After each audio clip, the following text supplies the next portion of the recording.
Okay, so thank you for coming back, and first session starts from now. So Dr. Ray Yu Yan from FFTC will be the moderator of the sessions. Please give a round of applause to Dr. Ray Yu Yan. Good morning. Yeah, thank you for coming back from the coffee. This is Ray Yang from FFTC, and then sit beside me is Miss Jennifer Lee, also from FFTC.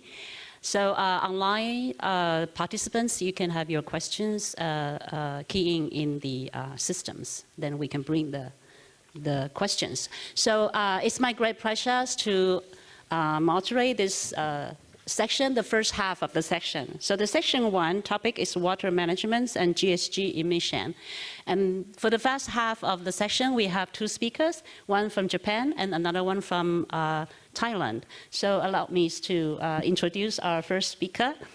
Our first speaker is Dr. Kazunori Minamikawa. He's the scientist from JIRCAS. Let me briefly introduce his background. So Dr. Minamikawa got a PhD in agricultural science from the University of Tsukuba in Japan in 2005. And then after that, he got his postdoc research experience. And then he got a tenure positions in NARO in 2015. And then in 2018, he moved to JIRCAS as a senior researcher.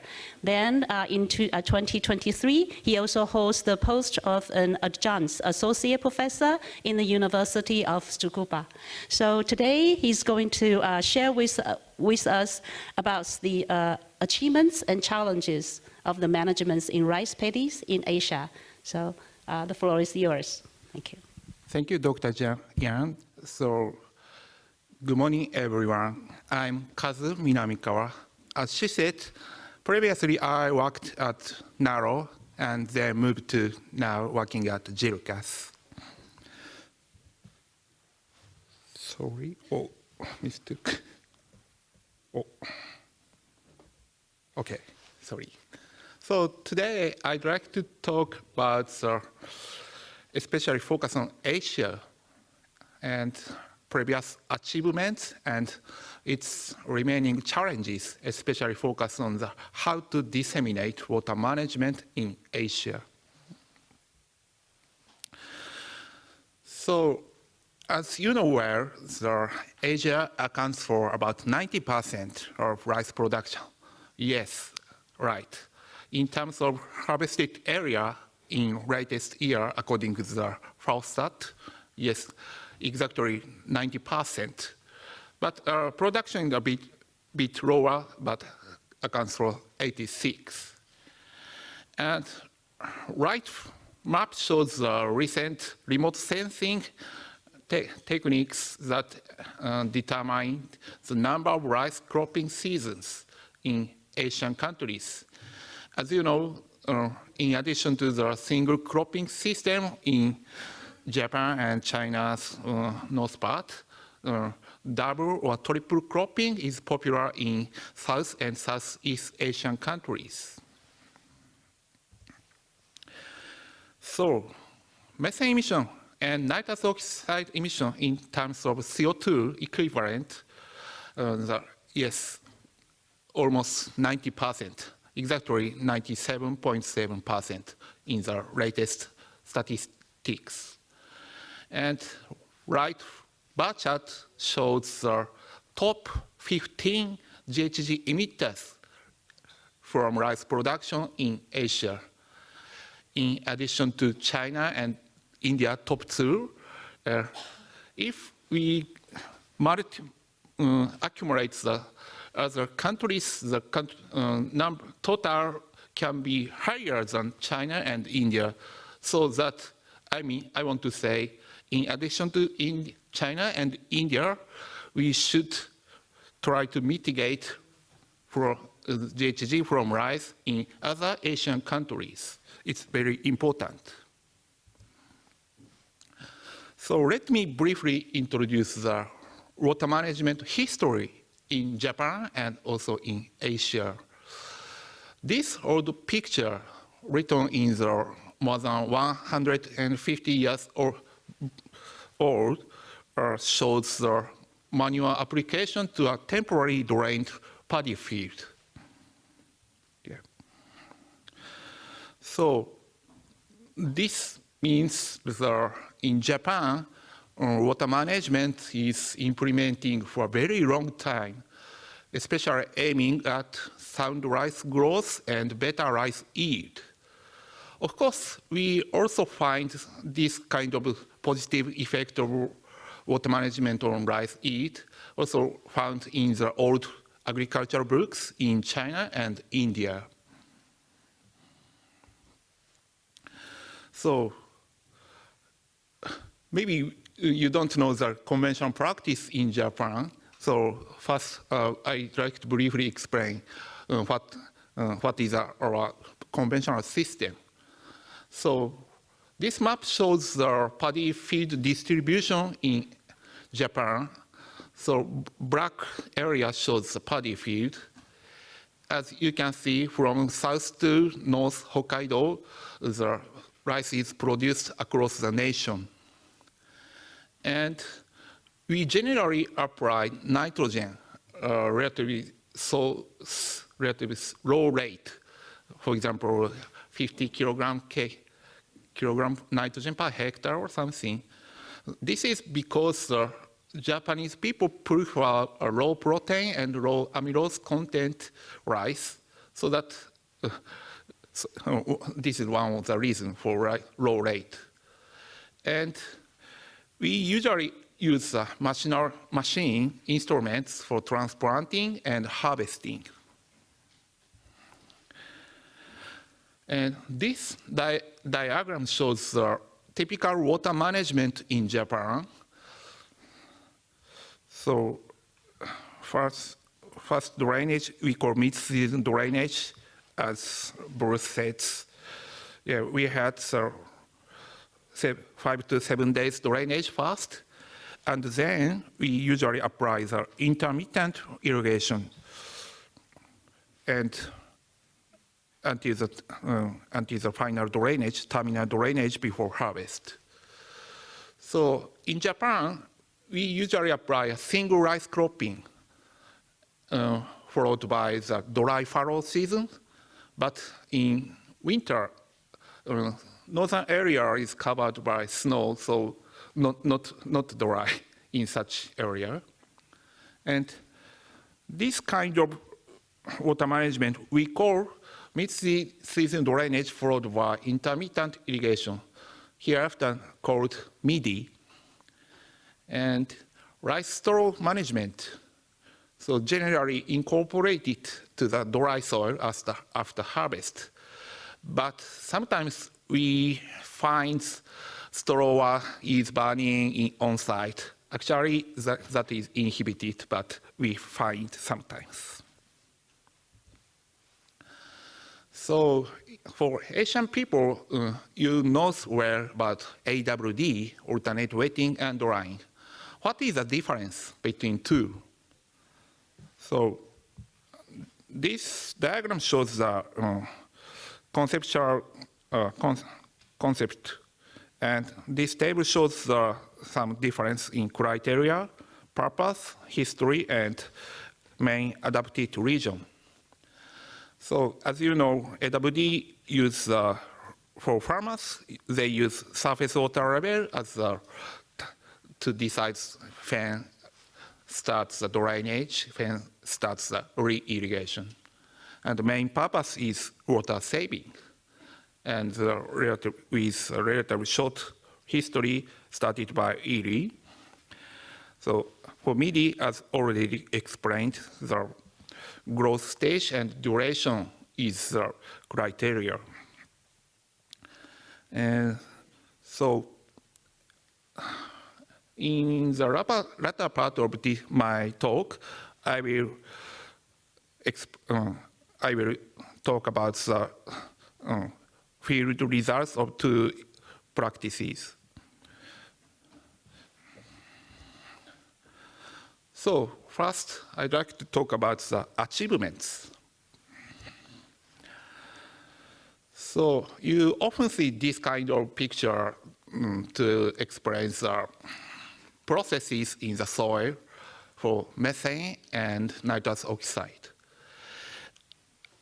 As you can see, the methane emission is the result of its production, oxidation, and transport processes in soil. On the other hand, the nitrous oxide, as you know, nitrification and denitrification is the main process for NO2 production. And in last year, experts from China and Bruce and me published a review paper regarding the rice cultivation and methane emission and its mitigation. And we collected the data, recent field data set, and calculated the annual GHG emission scale, area scaled, is scaled in terms of CO2, and calculate the contribution from methane. Yes, as you know well, methane accounts for about 95, and N2O accounts for about 5 or 6%.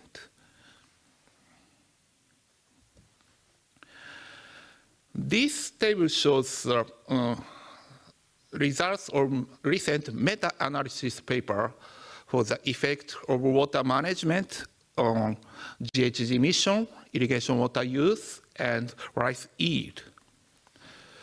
So, but the scale is a bit spatial scale different. So, on average, about 50% can be reduced by multiple drainage practices, but instead, as a trade-off, NO2 must be increased. But in terms of CO2 equivalent, the reduction is comparable to methane emission because of higher contribution from methane in terms of CO2 global warming potential. And a few paper reports the water saving efficiency. They said 26% reduction or 40% reduction. And now I want to emphasize that for the effect on rice yield, sometimes positive, sometimes negative. But if we check the results closely, negative effects are mainly due to the very severe drainage for the experimental purpose. So, in my understanding, if we apply a mild drainage intensity of drainage, there must be no damage for rice yield, or sometimes have a positive effect on rice yield. So another achievement we know is, of course, water saving is a primary advantage of AWD, but in terms of dissemination to Asian countries, to Asian farmers, water saving it alone could not disseminate AWD widely so far. Instead, farmers' motivation to adopt AWD is, for example, reducing fuel cost for private pump and volumetric charging for rental pump, especially in dry seasons.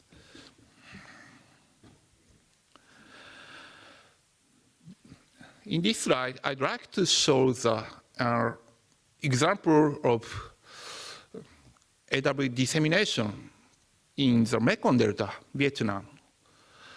So in the An Giang province, located in Mekong Delta, located at the border between Cambodia, shows more than 50% by area adoption ratio of AWD And we asked extension staff in that province, and they answered why AWD is so widely disseminated is, they said, decreasing irrigation cost. Yes, I showed in the last slide. In addition, red line, decreasing rice rotting, increasing rice yield, promoting root spread, decreasing poor grain filling. They raised these answers for the reason. Actually, we also found that AWD can increase rice yield in Vietnam. At the 3 sites, Hue, Kanto, and An Giang, we found a statistically significantly increase of rice yield by AWD relative to continuous flooded condition. So, of course, we found that other researchers also reported this kind of positive effect on rice yield. So, this Yang and Zhang group published several papers regarding the positive effect, and this is typical tables. So, compared to the continuous flooding now called CI, mild AWD can decrease the maximum number of tillers, but instead increase the percentage of productive tillers, and also increase field grain percentage, grain weight, and finally significantly increase rice yield. Of course, severe AWD negatively affect rice yield, severe reduction, severe stress for rice grain. And they explained why, mechanisms. The yield increase was explained by improved canopy structure, source activity, sink strength, and enhanced remobilization of stored carbon reserves from the vegetative tissue to grains. Yes, for Japanese researchers, especially crop scientists, we know that these positive mechanisms already. Okay, my second topic is challenges remaining. So, to disseminate water management practices in Asia, we proposed 2 approaches. One is we call voluntary approach. That is, if we can observe the rice yield increase by AWD or MIDI, so it will help the voluntary dissemination to farmers, especially in dry season or some relevant areas. But of course, we know that yield increase cannot be achieved everywhere. So that we proposed another approach, institutional approach. So if we can reduce GHG emission from rice, farmers can get a carbon credit or carbon tax as an incentive for them, and they can use such money to invest to the infrastructure improvement and also get direct payment. And now JIRCAS is doing the field monitoring campaign across 4 countries at 7 sites, from Bangladesh, Thailand, Vietnam, and Indonesia. This is to elucidate the mechanisms of yield increase by AWD or MIDI, and also why yield cannot increase by such practices under the diverse environmental and economic settings in Asia.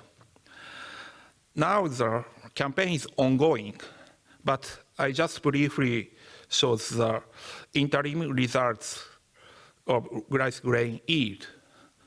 Value shows the relative to CF.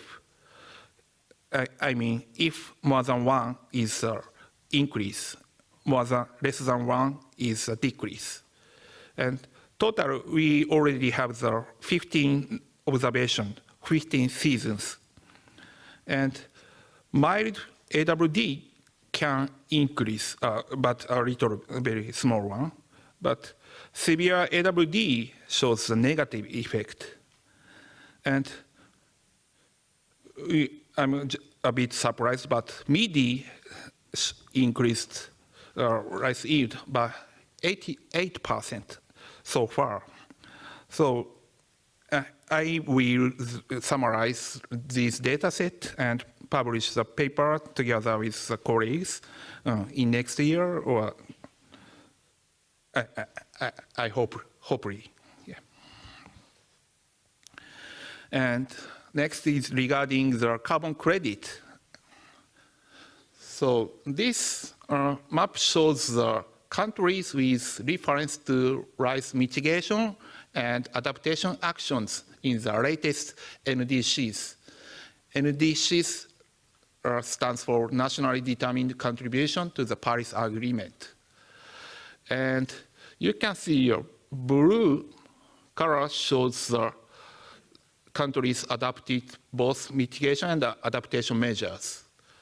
And orange shows only mitigation measures adopted in the latest NDC.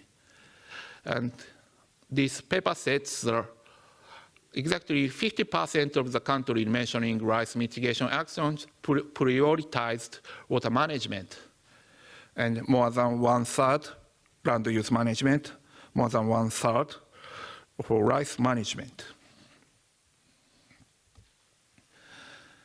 And this table shows that I compiled the data. IPCC's tier used for the calculation of rice methane emission of the top 15 GHG emitters in Asian rice, from China to Malaysia. I just briefly explain tier. What is a tier? So when we calculate the national GHG emission, we usually use the emission factor and the scaling factor. And the tier 1 is a very basic one provided by IPCC, and tier 2 is the country-specific one, and tier 3 is the most complex one and with high spatial resolution. And as far as I try to find the latest reference, and in China and Japan already use the tier 3, for example, process modeling, GHG modeling, and the 5 countries use, including India, Indonesia, Philippines, Vietnam, and Korea, use the country-specific value, tier 2. And other countries are using tier 1. So if we calculate emission reduction and create the carbon credit accurately, we should develop a more higher tier for such countries. So to create carbon credits, the methodology for monitoring, reporting, and verification should be reliable and also transparent. Why I said here is because some voluntary carbon credit scheme has previously had some trouble, and they inactivated its old methodology, and now is developing a new one. So that reliable and transparent methodology is required, especially for agriculture, especially for paddy water management. So Japan has one compliance carbon credit scheme to cooperate with developing country for reducing GHG emissions. And now the methodology for paddy water management is under construction. And the expert committee hosted by ADB, including MAF of Japan, JIRCAS, and NARO, is developing the methodology. And Philippines is the first country for the target. And experts from Philippines also joined in this committee. And today they are also joining this symposium. And of course, we will try to develop for other countries, other partner countries like this. Yeah.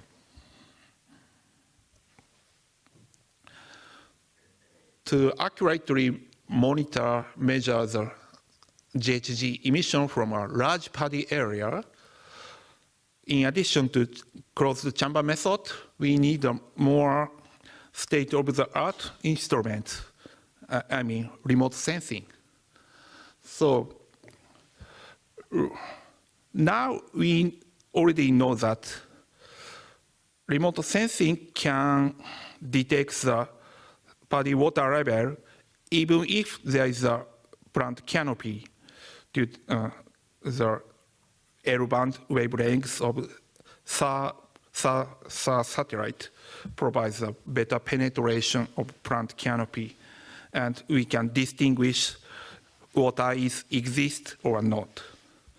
But the current problem is long revisit time, the frequency, and the spatial resolution of the sensor that is suitable for MRV purpose. So to solve these issues, for example, multiple small satellites should be used, and or UAV should be used for the MRV purpose. And another challenge is monitoring of GHG emission using UAV. So this picture shows the UAV setup to determine methane emission from the sludge deposit hotspot. So to speak, ultimate tool, I think, to monitor methane emission from a large paddy area for MRV purpose. So now we have a project in Cambodia and now trying to monitoring GHG emission from paddy using UAV. And for this project, today's afternoon, Dr. Izumi will explain more. And another, maybe last challenge I should mention is integrated practice. So in addition to water management, there are several options to reduce GHG emission from rice, such as organic matter management, fertilizer management, and also the very hot topic, new low methane cultivar. So, for example, combination of water management and organic matter management that is locally available organic matter can reduce GHG emissions while increasing rice yield. So this afternoon, Pramono from Indonesia will explain a little bit later, I think. But I should emphasize optimization of a single practice at each location has not been completed, not yet. So I believe the priority is this one, in terms of the technology dissemination and including water management. Okay, this is my last slide. So I often use this picture. So creating farmers' incentives is a promising way to disseminate the technology, especially here water management to farm is a promising way. In case of water management, it can reduce GHG and saving water and fuel consumption. But as we know, the dissemination is not yet in Asia. So we should prepare a third win, yield increase or carbon credit. So now JIRCAS and other NARO's colleagues and colleagues from other countries are trying to develop these possibilities as a third win. Okay, thank you for your attention. Thank you very much, Dr. Minamikawa, your very comprehensive presentations, and also tell us how you promote the HFD to the farmers. Because the time, maybe we can have only one burning question. Like one. So please come forward and then tell us your names and also the institution.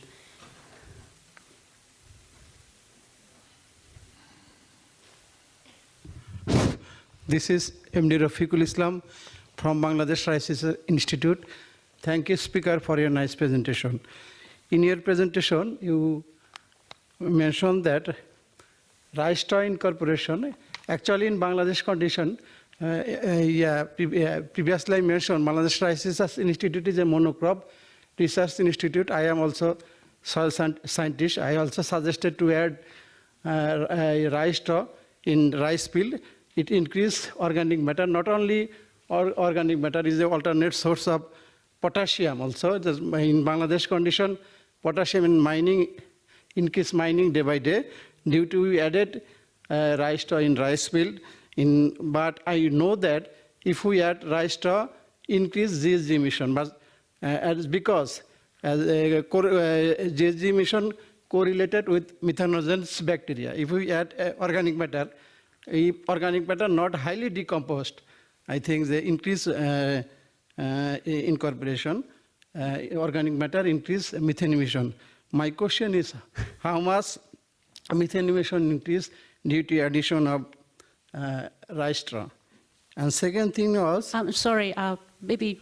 So we hear that you have comments, suggestions. So maybe we can also, because the time, we passed 5 minutes already, maybe we can communicate during the coffee break. Okay, and then thank you very much for your comments and suggestions. Thank you. Okay. Thank you. Yeah. And of course, yeah, organic matter is very important. Yeah, we have priority to reduce. How to manage organic amendment is also important in addition to water management. Yeah, thank you. Thank you. Thank you very much, Dr. Minamikawa, for your presentation. Let's give a big applause to our speaker. So our next speaker is from Thailand. This is Dr. Patikorn, Sriphirom. So he's going to talk about the applications of the modified alternate waiting and drying to Thai fragrant rice in northeastern Thailand. So let me introduce your backgrounds. So he's a lecturer from the Department of Environmental Science, a Faculty of Science, Silpakorn University, and also he's the researcher from Greenhouse Gas Unit for Sustainability, the same university. So the time is it's yours. The floor is yours. And then just let you know that on site we have 60 to 70 participants, and online we have around 60 participants. So we have more than 100 participants in the audience that listen to our presentation. Floor is yours. Thank you. Okay. Thank you, Chairperson, and thank you for inviting me to join this symposium, particularly Dr. Minamikawa and Dr. Watanabe. Good afternoon, right now, okay? And good afternoon, everyone. My name is Patikorn Sriphirom from Silpakorn University. Today, I would like to present our research to partially support the speaking of keynote speaker and Dr. Minamikawa. So my title is Application of Modified Alternate Wetting and Drying or AWD to Thai fragrant rice in northeastern Thailand.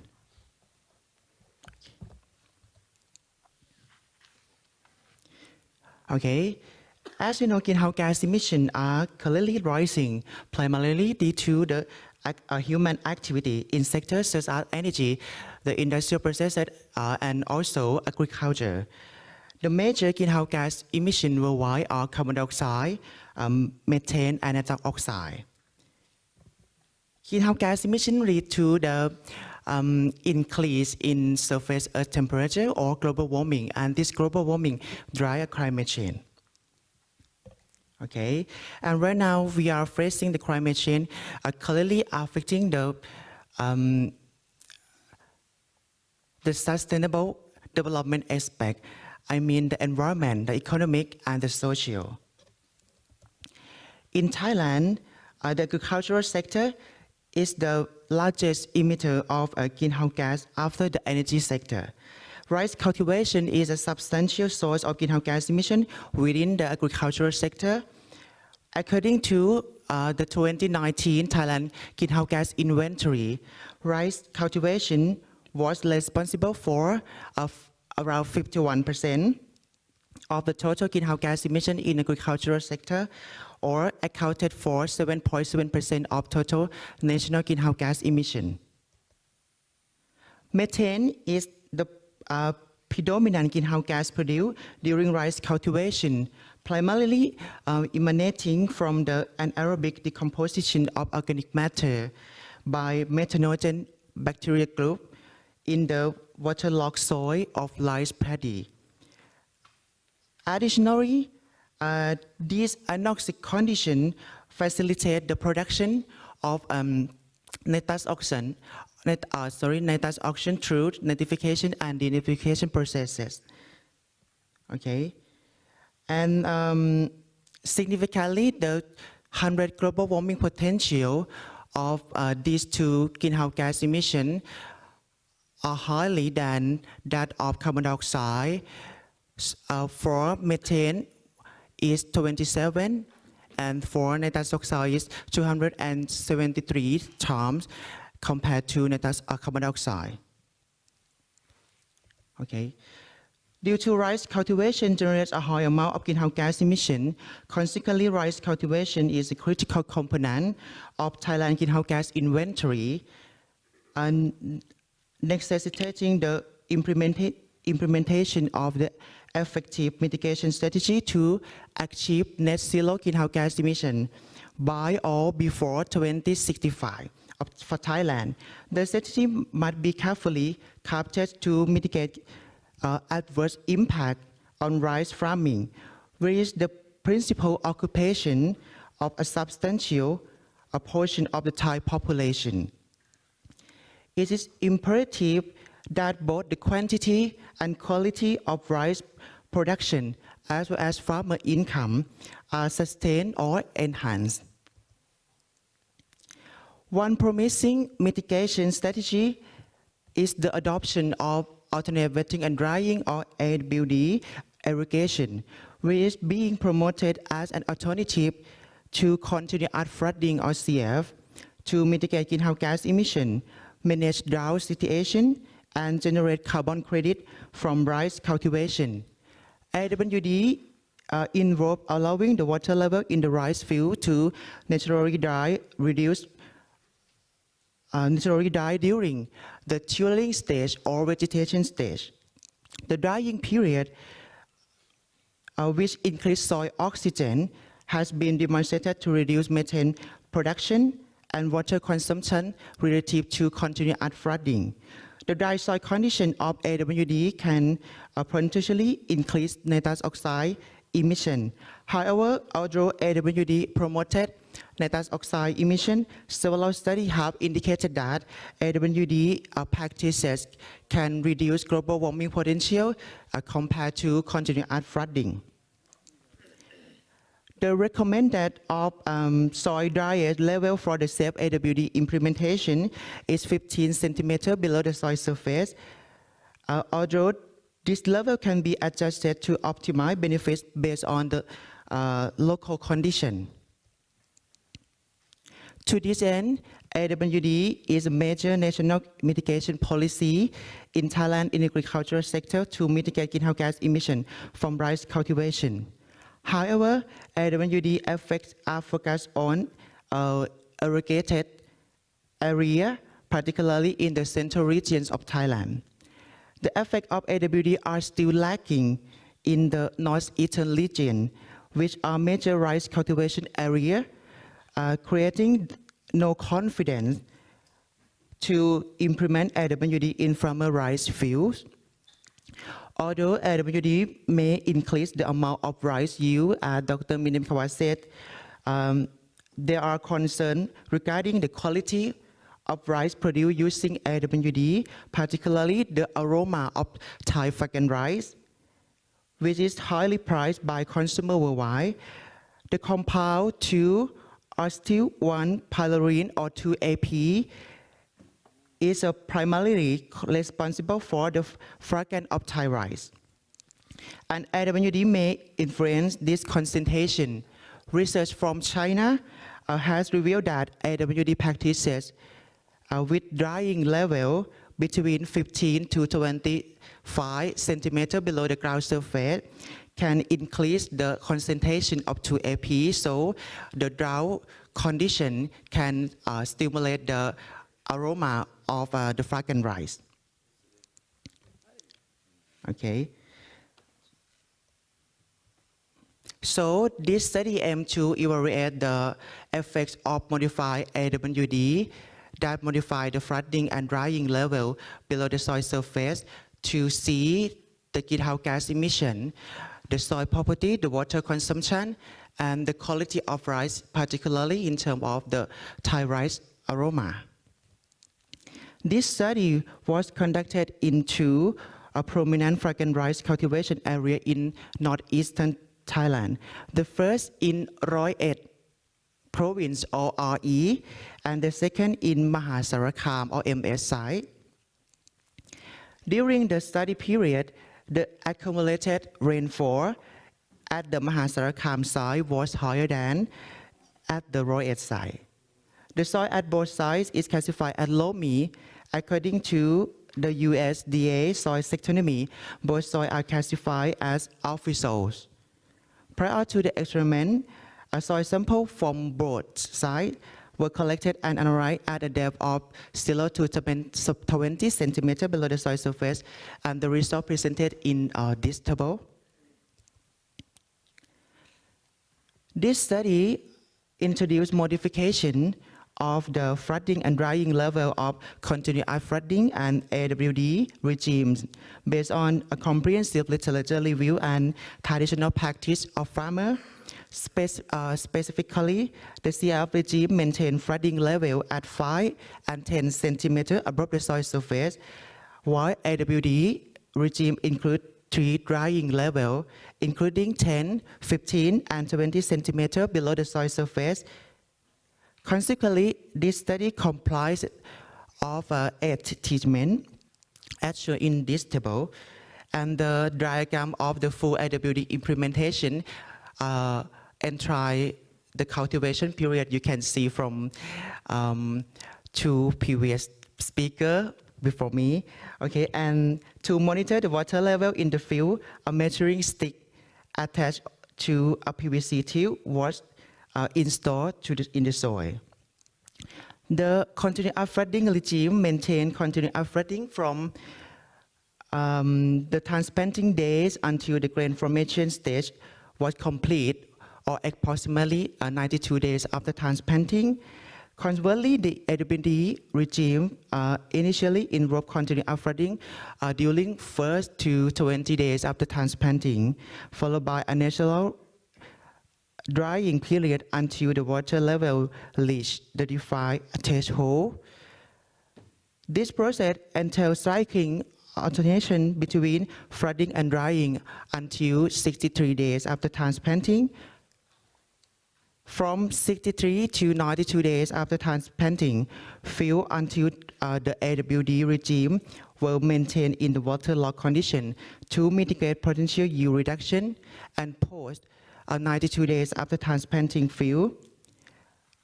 Fill managed under both CF and AWD regimes were allowed to die naturally in the preparation for harvest. Okay, in this study, 2 rice cultivation seasons were analyzed using a cultivar, Khao Dok Mari 105 in the wet season and Pathum Thani 1 in the dry season. These cultivars are highly esteemed Thai fragrant rice variety, renowned for their global consumption. 5 strong seedlings were selected for transplanting per hill within the field plots of 100 square meters.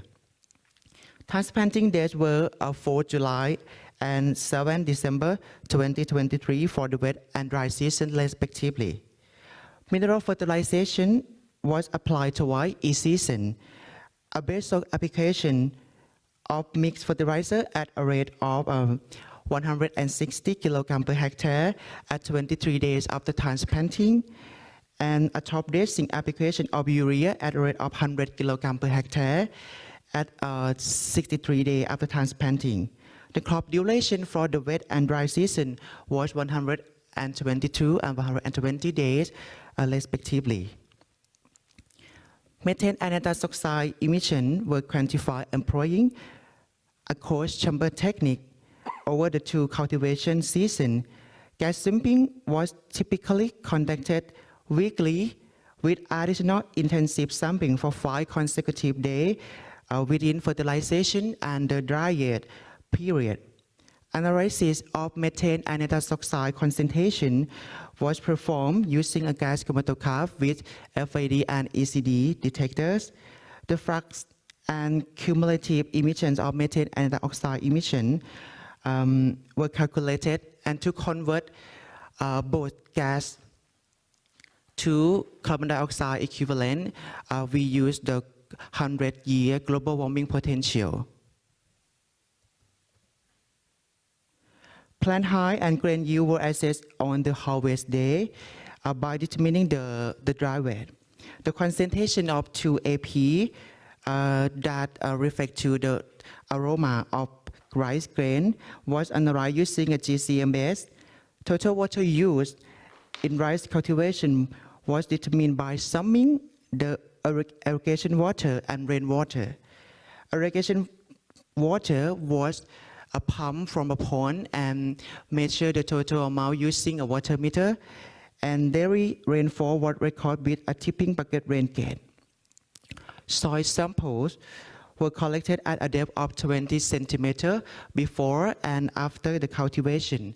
The samples were analyzed the important property, including pH, organic carbon, phosphorus, potassium, cation exchange capacity or CEC, and nitrate. And this graph shows the actual water level in the rice field during the experiment for all treatment in the Roy H side or RE side, with the blue line representing the 10 centimeter flooding case and the orange line representing the 5 centimeter flooding case.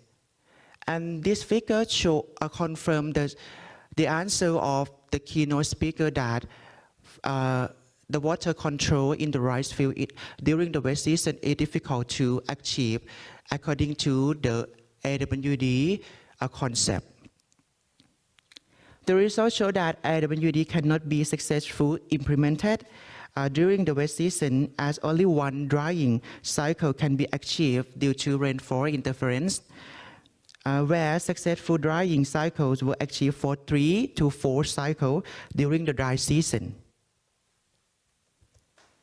The water level at the Mahasarakam site or MS site showed a similar result to the Roy H site. except the magnitude of the rainfall interference was lower at this site as compared to the Roy site. The AWD water regime increased soil oxygen during the drying period at the curing stage, thereby suppressing the growth and activity of methanogen. Consequently, this led to the reduction in methane emission from rice cultivation for both cultivar. The potential of AWD at both study sites demonstrated a consistent impact direction.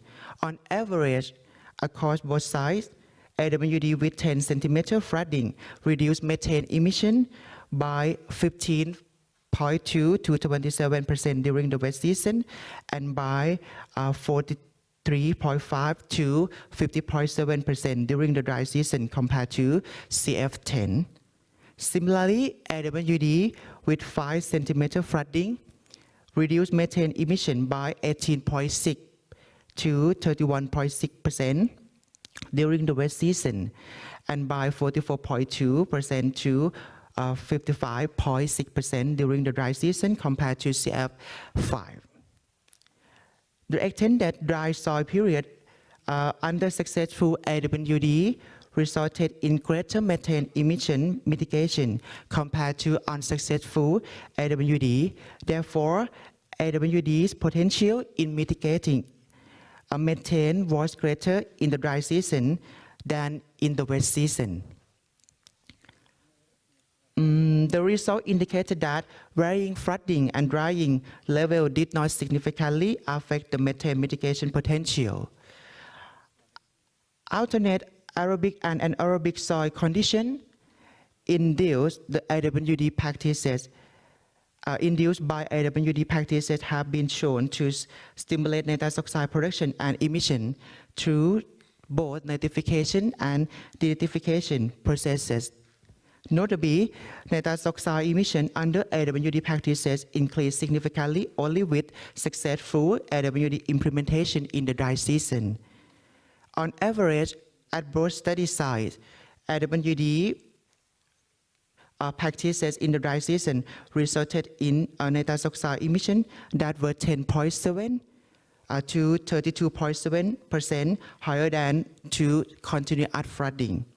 While different flooding levels had no discernible impact on nitrous oxide emission, deeper drying levels were associated with higher nitrous oxide emission due to enhanced nitrification process. Despite the stimulation of nitrous oxide under AWD practices, the total global warming potential of AWD remains significantly lower than that of continuous flooding or CF, particularly during the dry season. The results indicate that AWD practices across all flooding and drying levels effectively mitigate greenhouse gas emission, with lower flooding level combined with deeper drying contributing to the greatest reduction in global warming potential. Additionally, AWD practices lead to significantly lower global warming potential per kilogram of grain yield production, except for AWD 5 in the dry season at the RE site. Therefore, AWD practices, particularly AWD 5/15 and 5/20, are recommended to effective mitigation strategy for rice cultivation. The quantity of rice yield is a critical concern for farmers as it directly impacts their income. The adoption of various AWD practices did not affect plant height during the wet season at each study site. However, AWD practices involving the driest drying level during the dry season resulted in significant reduction in rice grain yield. This suggests that AWD with drying level of 20 centimeters below the soil surface is not optimal for farmers in these regions, as the drying at 20 centimeters may restrict nutrient availability for plant growth. Additionally, all AWD practices accord both cultivation season and study size, maintain and even enhance the quality of rice grain, as evident by the concentration of 2 AP. Although these effects were not statistically significant, the result of this study indicated that AWD practices at flooding level of 5 and 10 centimeters and drying level of 10 or 15 centimeters did not as well impact rice yield and quality, regardless of the success or failure of the AWD implementation. Rice cultivation under all the AWD practices significantly reduced irrigation water use in both wet and dry season at both sides by decreasing the volume of irrigation water applied during the tilling stage. The findings indicate that lower flooding level and deeper drying levels can further enhance reduction in irrigation water use. The reduced irrigation water consumption associated with AWD significantly improve irrigation water productivity. This suggests that AWD enhance irrigation water use efficiency. The implementation of various water management regimes for rice cultivation as AWD did not significantly after soil property post-harvest, regardless of the season or the geographical location of the study sites. These findings suggest that the adoption of AWD practices does not as well impact soil health.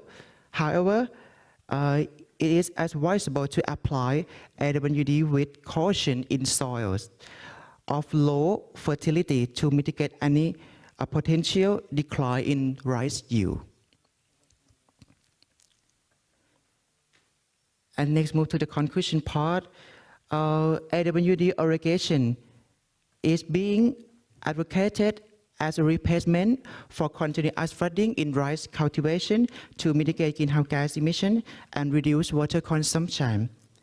Implementing AWD with various flooding and drying level in Thai fragrant rice cultivation has revealed that all AWD practices effectively reduce methane emission, but lead to increased nitrous oxide emission. During both wet and dry season in Roy and Mahasarkham provinces, the practice AWD exhibited a lower global warming potential compared to continuous flooding. The limited efficacy of AWD in the wet season at both sites, primarily due to rainfall interference, reduced its greenhouse gas mitigation potential, whereas AWD practices in the dry season proved to be more beneficial. Adopting lower flooding and a deeper drying level of AWD resulted in greater greenhouse gas mitigation potential compared to higher flooding and a shallower drying level.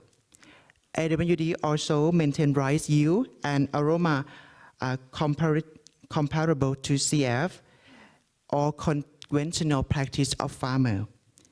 With the exception of AWD at the deepest drying level or 20 centimeters below the soil surface during the dry season. Furthermore, AWD significantly reduced irrigation water use and enhanced water use efficiency. Therefore, to achieve a balance between greenhouse gas emission mitigation, rice yield, maintenance, and reduced irrigation water use, the AWD 5/15 following the safe AWD of Ely is recommended for implementation by farmers. And this study would like to express appreciation to the Thailand Soil Research and Innovation Faculty of Science, Silpakorn University, and the Pajinburi Rice Research Center, Rice Department, Ministry of Agriculture and Cooperative Thailand.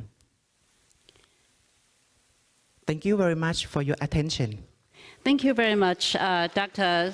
Sriphirom, for your presentation. Though now it's about 12:30, but we consumed your time about 5 minutes, so we can have 5 minutes QA. So if any questions, please come forward and then indicate your names and institutions.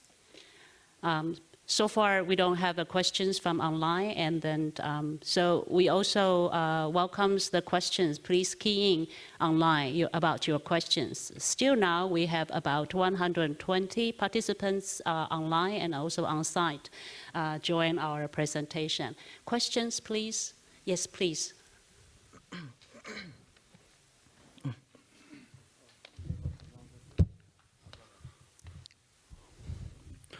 My name is Dr. Ghani Akbar, and I'm working in Pakistan Agriculture Research Council. So thank you for a very insightful presentation. Regarding the aroma and other like quality of the produce, it's very important for our part of the region, because majority of the people like to have the rice quality having some good aroma and long grain. So so far there is established fact that the AWD reduce the water consumption and reduce the GHG emissions. But what about the effect on the aroma and the quality of the produce? Because that is very important. And we haven't seen that kind of more information that how you measure the aroma and the seed, the produce quality, and the effect of AWD versus the CF. Yeah. Thank you. In our study, AWD implementation did not change the concentration of the Thai rice aroma. And from our literature review, we found that the drought condition or the heat state in China can increase the aroma concentration of the fragrant rice. So we interest to bring the AWD to test with the famous Thai rice fragrant, and to show the possibility of a Thai farmer to adopt AWD. But right now, we can confirm and achieve that the use of AWD did not affect the quality of Thai fragrant rice in terms of the aroma. But in the future, I have planned to research on the compound of the aroma or the relevant substrate of aroma in Thai fragrant rice to see what is the change, and decide the experiment to promote the rice cultivation, particularly Thai fragrant rice under the drought condition that we will get from the climate change effect. So right now we can answer you here. Okay. Thank you.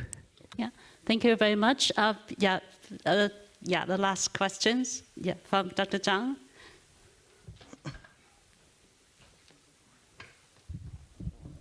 Thank you very much, Susan Chang again from FFTC. Thank you for your very interesting presentation. I have one question for you. You showed the two sites, and one site have the yield about 2.42. I think it's not very high compared to the other side. Do you know what kind of limiting factors? That's one question. And the other point is that the two sites all have very low organic matter content. Do you observe some other place in Thailand that have higher organic matter contents, also have higher yields? I think that's also worth for studying. And then, to try to take measures to enhance the soil organic carbon content, and then how it's interact with yield and also with the AWD effects would be interesting. Yeah. Thank you. Yeah, we didn't test the relationship between the organic matter and AWD, but your opinion is very interesting, and I have suggested that during my presentation that I think that AWD is not suitable for low fertility soil, that is meaning low organic matter soil. And we found that when the farmer apply the rice straw or rice stubble into the rice field soil, it promotes methane emission, particularly during the rice pregnant stage. So this is the conflict between the soil health improving and the greenhouse gas mitigation. So right now, Thailand promotes the biochar application to increase the carbon in the soil and difficult to degrade by microbial in the soil to produce the methane emission. And right now we are encourage this technology, I mean biochar application. And I think that it can, and from my literature review, biochar application can further reduce methane emission, but its potential is lower than AWD. So I think we can comply both and can manage the soil with the level of organic matter as you said, and maybe collab with Dr. Minamikawa in the future. Okay, thank you so much. Okay, thank you very much. Because of time, we are not able to take more questions. So thank you very much, Dr. Sriphirom from Thailand. And please also give a big applause to our two speakers from these sessions. And also, please, let's thank Ms. Jennifer Lee that she's been monitoring our online participants and also the questions. Thank you very much. Thank you very much, Dr. Yang and all the speakers. So it's time for a lunch break now. Lunch will be served in room 401 for speakers from overseas. And afternoon session will resume at 1:30 p.m. So please make sure to be seated by 1:30. Thank you.